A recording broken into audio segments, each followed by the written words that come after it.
नमस्कार विद्यार्थी मित्रांनो, माझं नाव प्रशांत सोनुने आणि स्वागत आहे तुमचं माझं युट्यूब चॅनल आयटी इन्स्ट्रक्टर प्रशांतवरती.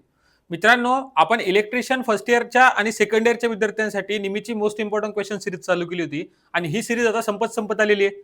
आजच्या व्हिडिओमध्ये आपण इलेक्ट्रिशियन सेकंड इयरचं इलेक्ट्रिशियन फर्स्ट इयरचं जे 12वं मॉड्यूल आहे, ज्याला आपण काय म्हणू डोमेस्टिक अप्लायन्सेस, या डोमेस्टिक अप्लायन्सेसवरती एक्झाममध्ये विचारले जाणारे महत्त्वाचे प्रश्न आणि जे प्रश्न ते तुम्हाला एक्झाममध्ये का डायरेक्ट दिसू शकतात किंवा डायरेक्ट एक्झाममध्ये येऊ शकतात त्याच्याबद्दल डिस्कस करणार आहे. चला तर आजच्या व्हिडिओला सुरू करूया. बघा, क्वेश्चन नंबर पहिलाच काय म्हणतो, which material use to make the heating element. आता आपण बघा वेगवेगळ्या प्रकारचे आपण हीटर वगैरे वापरतो, तर हीटरमध्ये बघा आपला जो हीटर असतो ना, याच्यामध्ये नाही का आपण हिटिंग एलिमेंट लावलेला असतो. मग त्यांचं म्हणणं काय, जो हिटिंग एलिमेंट असतो ना, हा कसा बनला, म्हणजे हा कोणत्या मटेरियलचा बनलेला आहे. आता लक्षात राहू द्या की जोही हिटिंग एलिमेंट असतो ना, हिटिंग एलिमेंटचं काम काय असतं माहिती का, त्याचा रेजिस्टन्स कसा पाहिजे, आपल्याला जास्त पाहिजे असतो. मग हे जे खाली तुम्ही बघितले ना, रेजिस्टन्स, सिल्वरचा रेजिस्टन्स खूप कमी असतो, कॉपरचाही खूप कमी असतो आणि अल्युमिनियमचाही खूप कमी असतो, कारण हे कंडक्टर आहेत. बघा, या तिन्हीचा रेजिस्टन्स काय येणार, कमी राहणार. एक निक्रोम वायर असा वायर असतो, निक्रोमचा एक मटेरियल असतो, त्याचा रेजिस्टन्स नाही का सर्वात जास्त किंवा हाय रेजिस्टन्स असतो. म्हणून या प्रश्नाचं बरोबर उत्तर बघा ऑप्शन नंबर सी आहे. बाकी तिन्हीच्या तिन्ही जर का तुम्ही बघितले ना, उरलेले ऑप्शन ते सगळेच्या सगळे कंडक्टर आहेत आणि कंडक्टरचा रेजिस्टन्स हा ऑलवेज, मी तुम्हाला सांगितलं, कंडक्टरचा रेजिस्टन्स काय असतो, कमीत कमी रेजिस्टन्स कंडक्टरचा असला पाहिजे. नंतर बघा, क्वेश्चन नंबर दुसरा काय म्हणतो, what is the name of the part of electric iron. जर का तुम्ही इलेक्ट्रिक प्रेस बघितली असेल तर इलेक्ट्रिक प्रेसचा या असं बघा, जी प्रेस असते हा खालचा भाग दिलेला आहे, तर याच खालच्या भागाला बघा, याच्यामध्ये नाही का हिटिंग कॉईल वगैरे हिटिंग एलिमेंटला धरून ठेवलेलं असतं. या खालच्या भागामध्ये याला काय म्हणतो असतो आपण, याला नाही का सोल प्लेट म्हणतो. बघा जशी आपल्या बुटाची सोल असते ना, त्याला तसं त्याच प्रकारे याला सोल प्लेट म्हणतो. म्हणजे जे खालचा भाग याला ऑप्शन नंबर ए सोल प्लेट असं म्हणतात. याच्या डायरेक्ट बाकी काही लक्षात ठेवायसारखं काही नाहीये. क्वेश्चन नंबर 3 बघा, what is the function of stirrer motor in a microwave oven. Microwave oven मध्ये स्टिरर मोटरचं कार्य काय असते. आता बघा, स्टिरर मोटर म्हणजे काय असतं, म्हणजे मायक्रोवेव्ह मध्ये नाही का, आपला जर तुम्ही बघितलं असेल मायक्रोवेव्ह मध्ये काय असतं माहिती का, ज्या मॅग्नेटिक फील्ड म्हणजे ज्या वेव्ह फॉर्म असतात त्या मॅग्नेटिक वेव्हच्या साह्याने आपण काय करत असतो, जे पण आपलं फूड वगैरे असतं ते काय करतो, त्याला आपण काय करतो, शिजवतो. मग त्यांनी त्याच्यामध्ये नाही का स्टिरर मोटर असते. कोणती असते, स्टिरर मोटर. तर या स्टिरर मोटरचं काय काम असतं की जेही इलेक्ट्रोमॅग्नेटिक वेव्ह याला रिफ्लेक्ट करणं आणि सतत काय होतं, रोटेट होत राहणं, हे याचं काम असतं.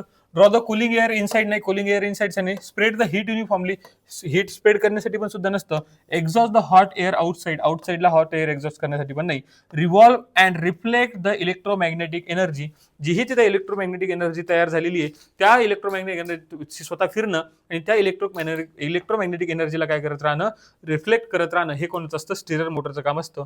म्हणजेच ऑप्शन नंबर डी काय या प्रश्नाचं बरोबर उत्तर आहे. नंतरचा प्रश्न बघा, what is the purpose of you bend mark as a x in a geyser. जर तुम्ही गिझर बघितलं असेल ना, गिझर मध्ये नाही का त्यांचं म्हणणं, जो यू बेंड वाला आहे ना, हा यू बेंड असा का बनवलेला असतो. आता लक्षात राहू द्या की जर गिझर मध्ये आपण पाणी गरम करतो आणि पाणी गरम करताना समजा काय होतं, कधी कधी आपल्याकडून माहिती आहे का, हिटर चालू राहतं. मग हिटर चालू राहिल्यामुळे काय होणार की बघा, ऑटोमॅटिक आता तर ऑटो स्विच वगैरे जे ऑटोमॅटिक डिस्कनेक्ट करतात, पण या हिटर मधलं सगळ्याच्या सगळं पाणी खाली होऊन जाऊ नये. म्हणजे बघा, जरी आपण पाणी घेतलं तर काहीतरी अमाऊंट मध्ये पाणी त्याच्यामध्ये शिल्लक राहिलं पाहिजे, जेणेकरून काय, समजा हिटर जर तुमचं बंद झालं तर ते हिटर एलिमेंट काय होणार नाही, क्रॅक होणार नाही किंवा जास्त गरम होऊन वितळणार नाही. मग ते पाणीच गरम होईल आणि पाणीच तुम्हाला, पाण्याची प्रॉपर्टी असते की पाणी थंड पण होतं आणि गरम पण होतं. मग थंड म्हणजे जर याच्यामध्ये काही पाणी असेल, हे गरम होईल आणि सोबत काय होणार, जी हीट आहे या पाणी काय करणार, ऍब्झॉर्ब करून घेईल. वर्स्ट कंडिशनला, ज्यावेळेस इमर्जन्सी कंडिशन असते त्यावेळेस, तर ते पूर्णच्या पूर्ण पाणी खाली ड्रेन नाही झालं पाहिजे, म्हणून आपण ही जी असते ना, ही यू शेपची बनवलेली असते किंवा ती बेंड केलेली असते थोडी. मग तेच विचारल्याने हे याचं काम काय आहे, तर याचं काम आहे बघा, prevent the draining of water, म्हणजे जे वॉटर आहे तो कम्प्लीट ड्रेन नाही झाला पाहिजे, याच्यासाठीच आपली ती काय लागली होती, ट्यूब यू शेपची बनवलेली असते. क्वेश्चन नंबर 5 बघा, which type of AC single phase motor is use in a food mixture. हा क्वेश्चन मी जवळपास फर्स्ट इयरच्या विद्यार्थ्यांना जवळपास हा खूप वेळा सांगितला मी तुम्हाला प्रश्न.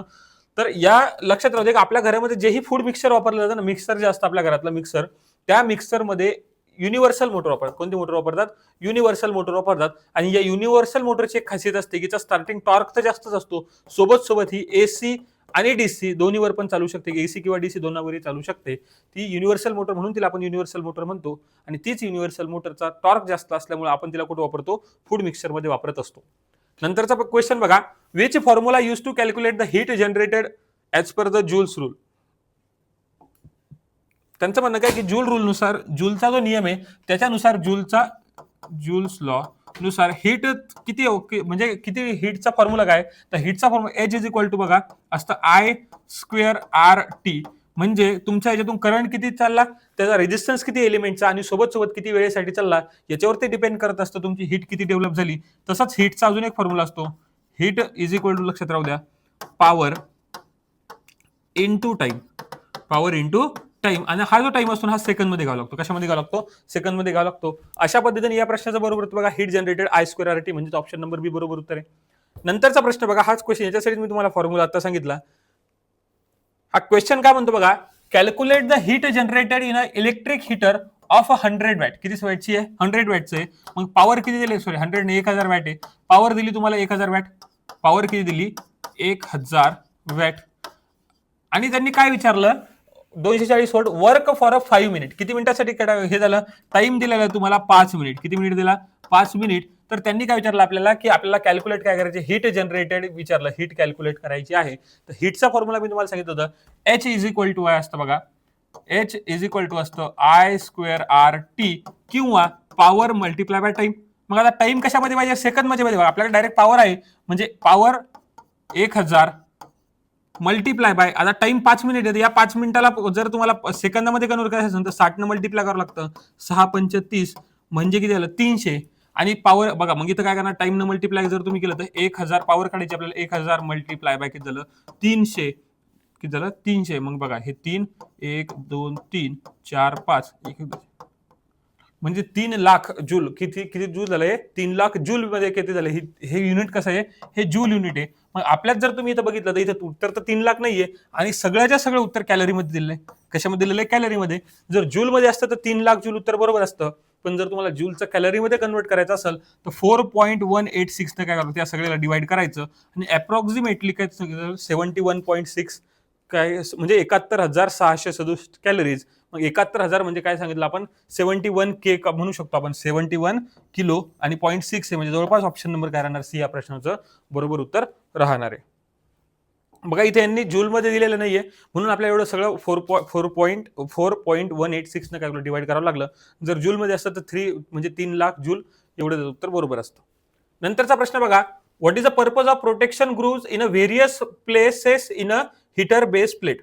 आता हीटर जे असतील त्या हीटरच्या बेस प्लेटमध्ये त्यांनी काय म्हणलं, की व्हेरियस म्हणजे वेगवेगळ्या ठिकाणी ग्रूव्ज वापरतात. तर हे ग्रूव्ज कशासाठी वापरतात? जो हिटिंग एलिमेंट असतो ना, त्या हिटिंग एलिमेंट बघा काय होतं, हिटिंग एलिमेंट तिथं प्रॉपरली फिट बसला पाहिजे, आणि त्याला प्रॉपरली तिथं फिट धरून ठेवायसाठी आपण काय करत असतो?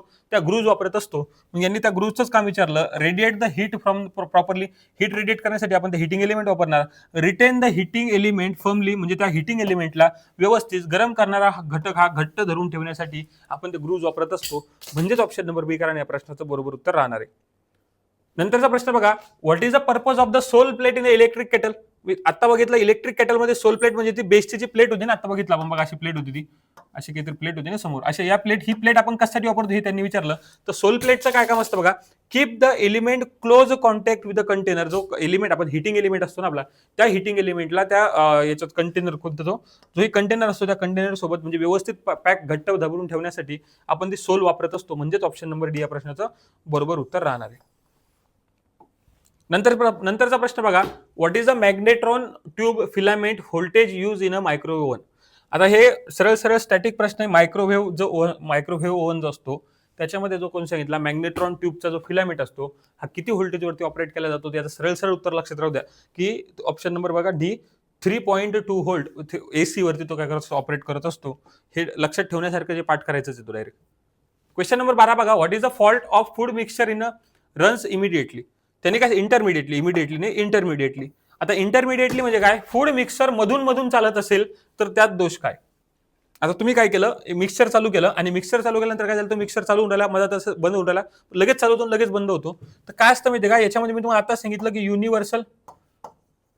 युनिव्हर्सल मोटर आपण वापरणार, आणि युनिव्हर्सल मोटरमध्ये जो कम्युटेटर असतो त्या कम्युटेटरला आपण ब्रशनं काय करतो, सप्लाय देतो. मग इथं जर का ब्रशनं ज्यावेळेस आपण सप्लाय देतो, जर ब्रशची झीज झाली असेल बघा, हा ब्रशची झीज झाली म्हणजे काय होणार, की ब्रश असे अर्ध्या साईडनं टच राहणार, अर्ध्या साईडनं टच राहणार नाही.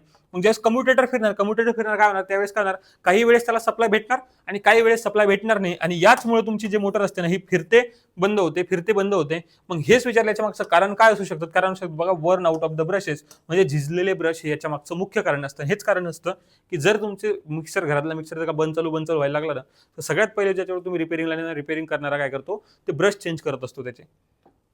नंतरचा प्रश्न बघा, क्वेश्चन नंबर 13 काय म्हणतो, what is the defect in a single phase pump motor if run with a slow speed. आता त्यांनी पंप मोटर सांगितलं, हे पंप मोटर सोडून द्या, मला सांगा आपल्या घरात पण सिंगल फेज इंडक्शन मोटर आपण वापरतो. मग त्यांचं म्हणणं काय की कमी स्पीडने फिरायला लागलं, त्याच्या मागचं कारण काय असू शकतं. जर तुम्ही आता बघा 99% लोक जर का तुमच्या घरात फॅन सिंगल फेज मोटर येते, मग जर फॅन कमी स्पीडने फिरायला लागले, लोक काय म्हणतात त्याचा कॅपॅसिटर बदलून पहा, कॅपॅसिटर खराब झाला असेल. म्हणजेच जर का तुमच्या मोटरचा कॅपॅसिटर खराब झाला तर कॅपॅसिटर खराब झाल्यामुळे ती मोटरची स्पीड कमी होते. आणि त्यांनी तेच विचारलं की तिथं फक्त आपला फॅन नाही विचारला, काय विचारलं, सिंगल फेजची पंप मोटर विचारली. पंप मोटर कमी स्पीडने फिरत, याच्या मागचं सुद्धा कारण काय शकतं की तो कॅपॅसिटर काय झाला असेल, कदाचित डॅमेज झाला असेल किंवा डिफेक्टिव्ह कॅपॅसिटर तिथं बसवलेला असेल, त्यामुळे तुमच्या मोटरची स्पीड काय झालेली आहे, कमी झालेली आहे. आणि हेच त्याच्या मागचं परफेक्ट म्हणजे किंवा रिझन असू शकतं. क्वेश्चन नंबर 14 बघा, what is the function of neutral path in a AC supply system for the appliances. न्यूट्रलचा काय विचारलं त्यांनी की जे एसी सिस्टम असेल, या एसी सिस्टम मध्ये उपकरणांसाठी एसी पुरवठा जाणाऱ्या प्रणालीमध्ये न्यूट्रल मार्गाचे कार्य काय असते. न्यूट्रल कशासाठी वापरला जातो हे सर्वांना माहिती आहे की आपल्याकडे दोन असतात, एक असतो फेज आणि एक असतो न्यूट्रल. फेज म्हणजे आपल्या घरातला लाईव्ह वायर, आणि या लाईव्ह वायर मध्ये सप्लाय असतो, आणि हा दिलेला सप्लाय रिटर्न नेण्यासाठी, कशासाठी, रिटर्न पाथ प्रोव्हाइड करण्यासाठी आपण न्यूट्रल वापरत असतो. कारण तुम्हाला माहिती आहे सर्किटला जर का करंटला जर का फ्लो व्हायचा असेल तर क्लोज पाथ लागतो. ओपन पाथ मध्ये काय होत नाही, सर्किट म्हणजे करंट फ्लो होणार नाही. आणि यालाच रिटर्न क्लोज पाथ किंवा याला रिटर्नचा पाथ प्रोव्हाइड करण्यासाठी न्यूट्रल वापरतो. Provide the current to the return path. म्हणजेच ऑप्शन नंबर ए या प्रश्नाचं करणार आहे बरोबर उत्तर राहणार आहे. नंतरचा प्रश्न बघा, what is the function of the magnetron tube in a micro oven. Microwave oven मध्ये जी मॅग्नेट्रॉन ट्यूब असते ना, ही कशासाठी वापरली जाते. बघा हे असे प्रश्न आहेत ना, हे डायरेक्ट पाठ लागतात. कशाचं वेगळं, magnetron tube in a micro oven कशासाठी वापरली जाते. तर याचं लक्षात राहू द्या की amplification of microwave signal amplify करण्यासाठी नाही, change the polarity of even half cycle polarity सुद्धा वापरत नाही, oscillate and provide the cooking frequency. म्हणजे ज्या फ्रिक्वेन्सीला तुमचं काय होणार आहे, जे फूड आहे ते कुक होणार आहे, ती फ्रिक्वेन्सी प्रोव्हाइड करणं आणि ऑसिलेट करणं याच्यासाठी आपली कोणती वापरत असतो, ही मॅग्नेट्रॉन ट्यूब वापरत असतो. कशामध्ये, आपण मायक्रोवेव्ह ओव्हन मध्ये. म्हणजे ऑप्शन नंबर सी या प्रश्नाचं बरोबर उत्तर आहे बघा. क्वेश्चन नंबर 16 बघा, which type of motor is use in a wet grinder. जो ग्राइंडर आहे ना, त्या ग्राइंडर मध्ये कोणत्या प्रकारची मोटर वापरली जाते. तर सगळ्यात पहिले त्याच्यामध्ये सिंगल फेज इंडक्शन मोटर वापरली जाते. मग याही सिंगल फेज इंडक्शन मोटर पैकी बघा, रिपल्शन युनिव्हर्सल मोटर ही सिंगल फेज पण एसीडीसी वर चालते. रिपल्शन मोटर ही नाही वापरत. आपण वापरत असतो capacitor start induction run induction motor. काय कोणती वापरतो, capacitor start induction run induction motor grinder मध्ये वापरत असतो. आणि कॅपॅसिटर रन इंडक्शन मोटर ही वापरत असतो आपण. बघा याच्यामध्ये जेही तुमचं फ्रीजचं वगैरे कंप्रेसर आहे ना, किंवा मोठे ज्याच्यात लोड जास्त आहे त्याच्यासाठी capacitor start capacitor run motor वापरतो. म्हणजे ही येणार नाही. यांनी विचारलं आपल्याला, वेट ग्राइंडर मध्ये कोणत्या प्रकारच्या कोणत्या प्रकारची मशीन वापरली, कोणत्या प्रकारची मोटर वापरतात. ती वापरतात capacitor start induction run induction motor वापरली जाते. नंतरचा प्रश्न बघा, what is the name of the circuit. या खाली दिलेल्या सर्किटचं नाव काय. जर तुम्हाला नाही, सेकंड इयर वाल्यांना सांगितलं तुम्ही हे बघा, याच्यात नाही का, हा SCR दिलेला आहे, तिथं इथं डायक दिलेले, कारण हा डायक दिसतो तुम्हाला, आणि डायक आणि SCR याच्यामध्ये. तर मग सरळ लक्षात ठेवा की हे नाही का, एवढं तुम्हाला सध्या आपल्याकडे वेळ नाही तेवढं एक्सप्लेन करायला. तर हे जे सर्किट आहे, हे सर्किट कशाचं आहे, तर जे तुमच्या आता घरामध्ये जे इलेक्ट्रॉनिक रेग्युलेटर येऊन राहिले ना आपल्या घरामध्ये, पहिले रेजिस्टन्स वाले रेग्युलेटर होते, पण आता जेही छोटे छोटे रेग्युलेटर आहेत त्याच्यामध्ये इलेक्ट्रॉनिक कंपोनंट बसवतात. तर त्या इलेक्ट्रॉनिक कंपोनंटचं हे नाही का, हे सर्किट आहे. तर याला आपण नाही का, या सर्किटलाच पूर्ण म्हणतो आपण इलेक्ट्रॉनिक फॅन रेग्युलेटर. जेही आताचे नवीन फॅन रेग्युलेटर आहेत त्याचं हे सर्किट आहे. म्हणजे ऑप्शन नंबर या प्रश्नाचं बरोबर उत्तर आहे बघा. अशा पद्धतीने आपण इलेक्ट्रिक डोमेस्टिक सोल्युशन होते जेवढेही मोस्ट इम्पॉर्टंट MCQ होते, जे तुम्हाला CBT एक्झाम मध्ये विचारले जाऊ शकतात, हे याच्याबद्दल आपण आजच्या व्हिडिओमध्ये डिस्कस केलेलं आहे. हा व्हिडिओ जर तुम्हाला आवडला असेल त्या व्हिडिओला लाईक करा.